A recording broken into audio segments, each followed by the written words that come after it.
Donc, il va avoir comme statut ce qui est la notion coranique de khilaf, c'est-à-dire le vice-gérant, le gérant sur la terre de ce qui ne lui appartient pas, de ce qui n'appartient qu'à Dieu, et dont il va devoir administrer la réalité de la meilleure des façons, selon les principes qui lui sont révélés par Dieu.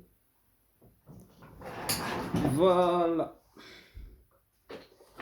Je vais m'installer confortablement. Messieurs et madame, c'est juste une petite vidéo que je voudrais faire pour soutenir cet éminent professeur dont vous venez de voir. Je vais vous le montrer davantage. C'est lui. Il s'appelle Tariq Ramadan. C'est un islamologue. C'est un philosophe, un grand penseur du XXIe siècle. Professeur aussi de l'université. C'est ça, professeur de l'université. Il a enseigné à Oxford dans beaucoup d'universités. Voilà. Il a enseigné avant que les satans, avant que l'oligarchie française, c'est-à-dire qu'il soit diabolisé par les élites françaises, parce que les plus intelligents que les élites françaises, que ce soit Sarkozy, Hollande, même les plus grands penseurs du 20e et 21e siècle de la France, ils les dépassent tous, de Victor Hugo à Chateaubriand jusqu'à ces derniers, on va dire, écrivains de ce 21e siècle. C'est moi qui ai dit, il les dépasse. C'est un génie d'origine égyptienne. Je ne vais pas parler aujourd'hui de ses descendants, de ses vraies origines, parce que ça le gonfle, comme il le dit chaque fois, parce que l'Occident s'appuie sur ça pour le saluer. Il est suisse et en même temps égyptien. Il est égyptien et suisse en même temps, c'est-à-dire il a la double nationalité. Voilà. Sa femme est franco-suisse. Voilà. Je ne vais pas rentrer beaucoup dans les détails. Je vais aller droit au but. Donc, il a été accusé. Pourquoi? Il y a eu même un grand penseur français que je respecte aussi beaucoup, je pense Edgar Morin. Et un autre encore qui avait dit pourquoi Tariq Ramadan est en prison. C'est tout simplement parce qu'il dérange l'élite française. Vous avez vu, c'est dans ces logiques que continue la légende. À chaque fois que tu déranges l'oligarchie, les élites françaises, soit on t'emprisonne, soit on te tue, soit on te torture. En tant qu'islamologue, en tant que penseur et professeur de l'université, prédicateur islamique, reconnu mondialement, c'est vrai, chaque homme a ses défauts, a ses qualités. Chaque homme a ses défauts et ses qualités. Il a eu des rapports sexuels avec certaines femmes, mythomanes. Parce que c'est l'élite française qui a poussé ces jeunes femmes à porter plainte contre eux. Parce que le rapport est consenti. Ça a été démontré par A plus B. Non seulement par les avocats et par les juges d'instruction que Sour ne veut pas rétablir la vérité.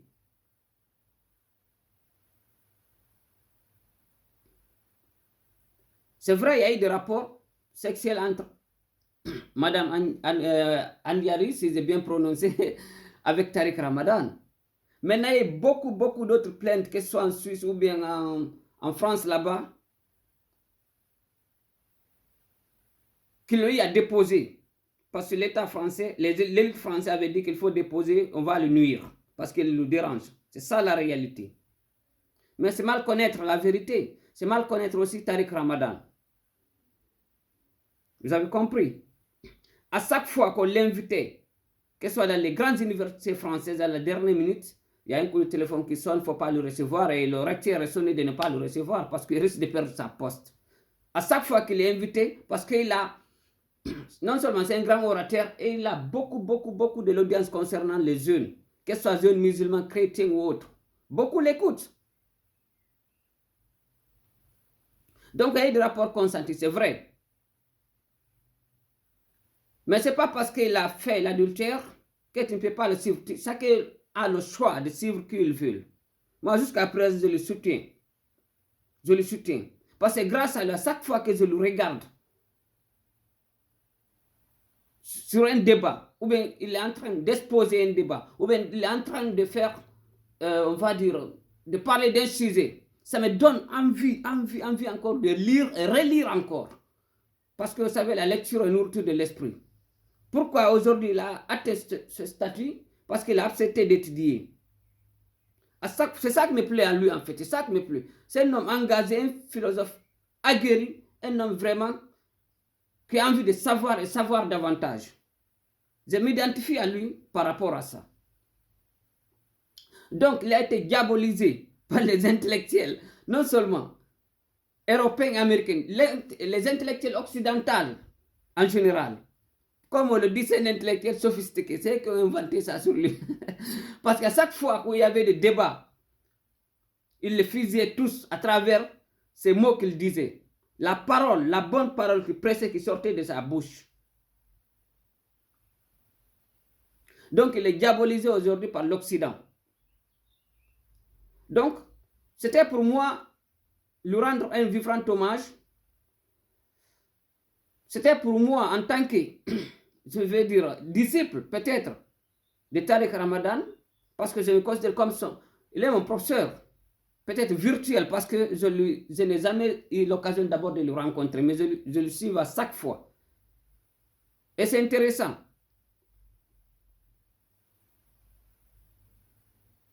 Donc, il faut en Occident de cesser de diaboliser les intellectuels, que ce soit africains ou bien asiates, parce que nous sommes les peuples les plus indigènes du monde. Donc, je ne défends pas seulement l'Afrique, pas l'Afrique, tous les peuples vraiment qui sont opprimés, nous sommes derrière eux, je suis derrière eux, que ce soit en Asie, en Amérique latine et surtout en Afrique.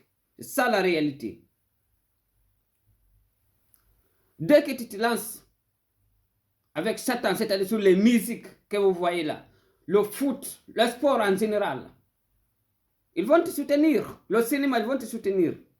Parce que tôt ou tard, on va te réduire à néant.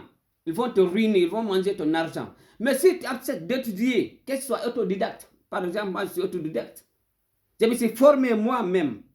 C'est vrai, il y a eu d'autres qui ont intervenu, mais à 90% de mon savoir intellectuel, c'est moi-même qui s'est forgé de l'avoir. Je me suis battu pour avoir ça. Et jusqu'à présent, je suis en train de me battre. Donc, il faut en Occident qu'on arrête de diaboliser ces intellectuels. C'est à l'image de Kemi Seba, c'est à l'image du docteur Muyangi, c'est à l'image de beaucoup, vraiment de grandes personnalités qui veulent sortir l'Afrique du trou à chaque fois qu'il y a ces personnalités. On fait tout pour les ruiner, on fait tout pour les diaboliser, pour les détruire, pour les tuer. Il faut que cela cesse. Je condamne avec la dernière énergie. Voilà. Il faut que cela cesse. Je remercie beaucoup sa femme, ses enfants. Parce que si c'était d'autres femmes, elle allait dire, ah, tu m'as trompé, bon c'est fini entre nous. Surtout une femme française, une femme occidentale, vous le savez. Franco-suisse, vous le savez.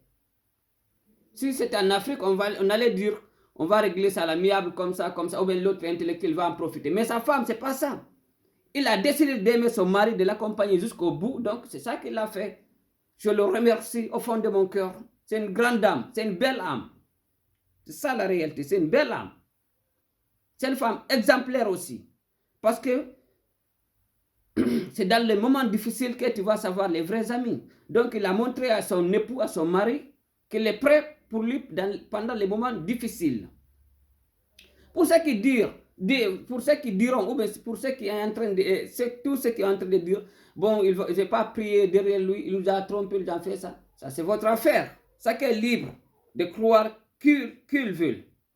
Voilà. Si tu veux, tu pries derrière lui. Si tu veux, tu le suis. Si tu ne le veux pas, tu laisses. C'est ton problème.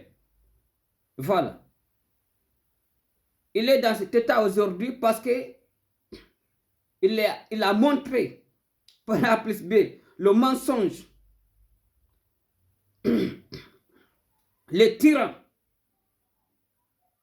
que sont l'oligarchie occidentale, que sont surtout l'élite française. Comme on aime souvent le dire, la France, c'est un pays exceptionnel, un pays à part entière. Je parle de ces élites, hein, pas la population. J'ai de très bons amis français, des amis qui ont la nationalité française, tous de bons rapports. Ça c'est vrai. J'ai beaucoup d'amis aussi qui vivent là-bas. Ça, c'est vrai. Mais je parle de l'élite, de l'oligarchie, de l'élite française qui assassine, qui torture, qui spolie les populations indigènes, que ce soit l'Afrique, l'Amérique latine ou bien l'Asie. C'est ça la réalité. Donc, Tariq Ramadan, je te soutiens à 1000%, jusqu'à ma dernière souffle. Je vais te suivre. Tu es un grand penseur. Respect à toi. J'en passe. Je vais parler un peu aussi du racisme parce que il ne faut pas se voiler la face, il faut se le dire. Il y a racisme anti-blanc, c'est vrai. Anti-arabe, c'est vrai. Anti-noir, c'est vrai. Et c'est beaucoup même.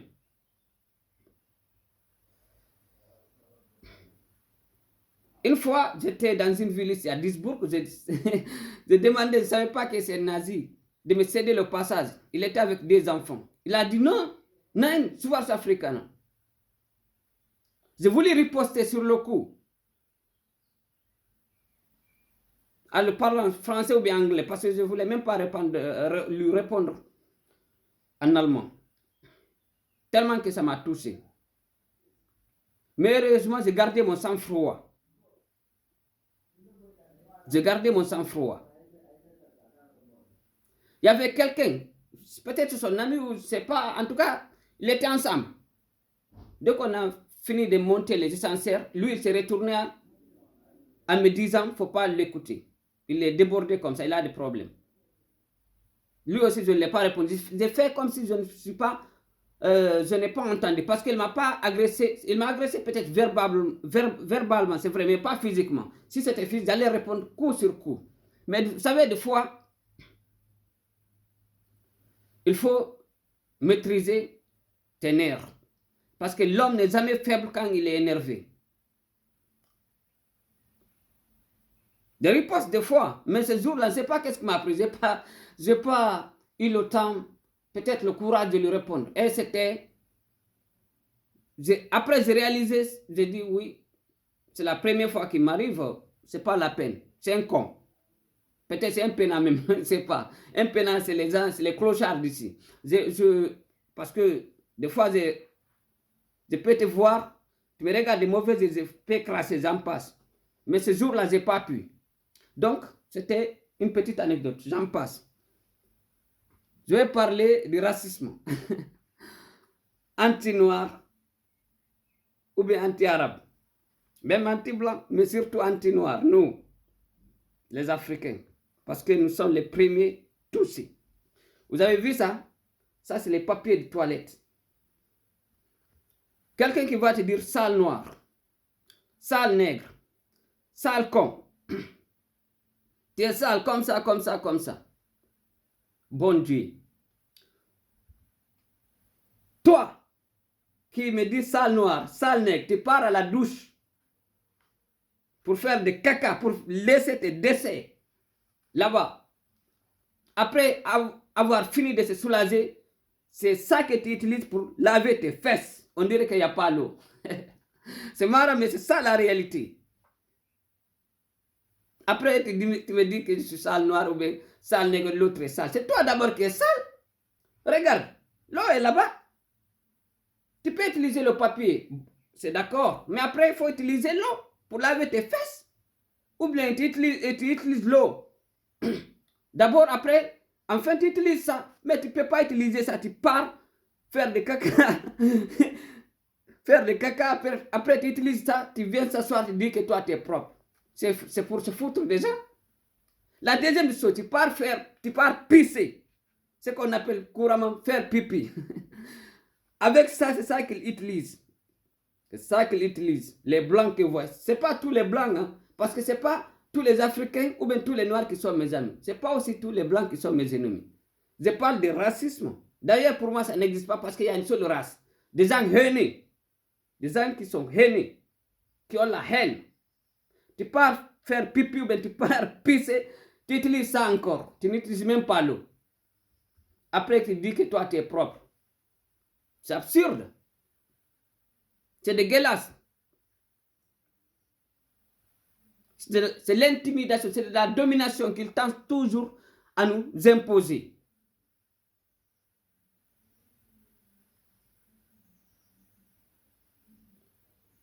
Donc, il ne faut jamais se laisser faire. Il ne faut jamais être faible devant ces gens qui sont malades mentalement. Tu pars à la douche. Je suis d'accord que tu utilises ça, mais l'eau est là-bas. C'est pour cette raison. Le prophète, paix et salut sur lui. Il avait dit, ne laissez pas ces gens-là s'approcher, les gens du livre s'approcher auprès du Kaaba, parce qu'ils sont sales. Comme on dit en poulard. Ils sont sales. Il y a des décès, il y a des caca sur eux jusqu'à présent. Pour cette raison, ce n'est pas pour rien que tous les ambassades que vous voyez en Arabie Saoudite ne se trouvent pas à la Mecque, mais plutôt à Riyad. Ce n'est pas pour rien qu'on les a envoyés là-bas. Parce qu'ils sont sales. Malgré que l'Arabie Saoudite d'hier n'est plus l'Arabie Saoudite d'aujourd'hui. Je suis désolé pour ceux qui reçoivent les fonds de l'Arabie Saoudite. Voilà, je suis désolé pour vous. Mais il faut dire la réalité. L'Arabie Saoudite n'est plus l'Arabie Saoudite d'hier. Parce que l'Arabie Saoudite s'associe aujourd'hui pour tuer ses frères palestiniens. Ce qui est très grave. Ils sont avec les Américains. Cela veut dire qu'ils sont avec les Israéliens. Je reviens sur le mouton. Tu pars avec ça, tu fais pipi, ou bien tu pisses, tu laves ça avec, tu laves ton pénis ou bien ton cul avec ça, après tu viens s'asseoir. Déjà tu pues, tu sens, sans le savoir. Donc, chers Africains, il est temps de se réveiller, il est temps de se battre. Voilà. C'est très important. Je répète encore, ce n'est pas pour rien que on a interdit à ces cafres, à ces gens de livres de s'approcher de la cave, parce qu'ils ne sont pas propres. Ils ne sont pas propres. C'est ça la réalité. Donc, je voulais, à chaque fois, je voudrais faire un sujet, mais compte tenu du temps, des fois, je suis trop occupé, j'oublie. Donc, c'est ça. Si vous rencontrez les gens qui vous disent sale, noir, sale, nègre, comme ça, il faut leur expliquer qu'ils sont sales. Voilà, si vous êtes de sens, vous allez dire oui, je suis un sens. Noir et fier de l'être. Vous faites même des gestes. Mais il faut leur dire eux aussi que ce sont des porcs, des porcs, des cochons, parce que ça ressemble beaucoup. Vous savez, les cochons, la couleur blanche. C'est comme les gorilles, il y a les gorilles rouges, il y a les gorilles noirs. C'est ça la réalité. Encore avant de finir, une petite anecdote. À l'école, j'étudie avec deux filles. L'autre vient de Bangladesh, l'autre vient de Lettland, qu'on appelle ici la Lettonie. On blaguait, mais on parlait beaucoup. Mais une fois, ils ont prononcé une parole, mais ce n'était pas vraiment pour me toucher ou bien être raciste. Ils ne sont pas racistes, on s'entend très bien. Mais ils ont dit, vraiment, ils m'ont qualifié des mots, c'est-à-dire le nom d'un animal, en me disant gorilla. Vous savez, gorilla, en Dutch, ça veut dire la gorille.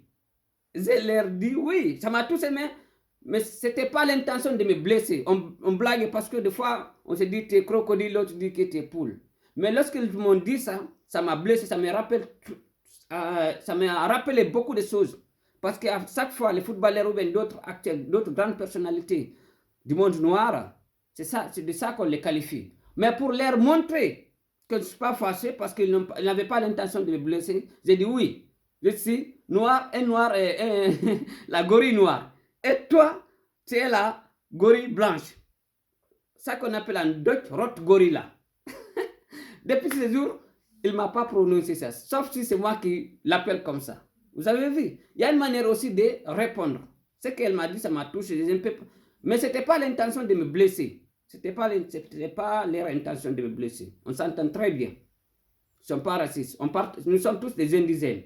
Vous voyez, on partage les mêmes galères, les mêmes peines et tout. Mais, vous savez, il y a des fois, je peux prononcer une parole à mon meilleur ami, ça le blesse. Mais en hésitant de me dire que ça m'a blessé, il peut utiliser Vous voyez, il y a une manière, il faut savoir, la manière de vivre, le savoir de vivre est très important. Il peut utiliser d'autres choses. Moi-même, je vais me dire, ah, ce que je lui dis, ça ne me parle plus. C'est pour cette raison qu'il a fait ça. Voilà. Ça me passe. Et la vidéo s'arrête là. Donc, passez une excellente soirée. Que Dieu vous bénisse où que vous soyez. À très vite.